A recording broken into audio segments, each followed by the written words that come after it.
The recent immigration bill did contain some provisions which would have caused complications, but by and large I think those difficulties have been removed as a result of the final reading of the bill. And on the whole, I would say that now it emerges in a far more satisfactory state of.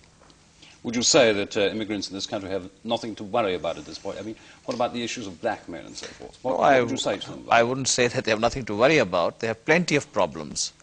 And these problems are being attended to. The embassy is doing its best, and we from Pakistan are trying to assist. But I admit that they have a host of problems. However, talking about their legal status, their legal position in this country, that to a great extent now has been satisfactorily resolved.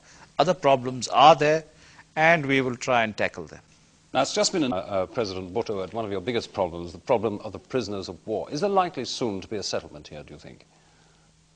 I think this is a question you should address to India. The prisoners of war are in their custody, and we have made every sincere effort. We have taken many initiatives to try and resolve this human problem. It's a question which affects international law, the Geneva Conventions, the resolutions of the United Nations, but so far we haven't succeeded. But what exactly is Britain can do to help in this matter?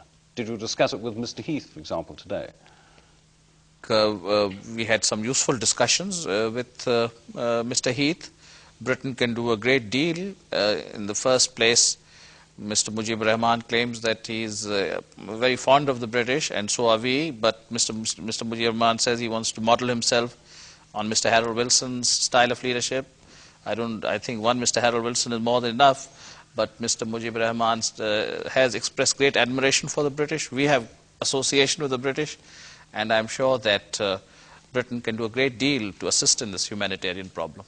It is reported, President, and in fact the other day you said you hated the British. What's the substance That's not of that? correct. I never said that. I said there's a love-hate relationship which has existed over the centuries.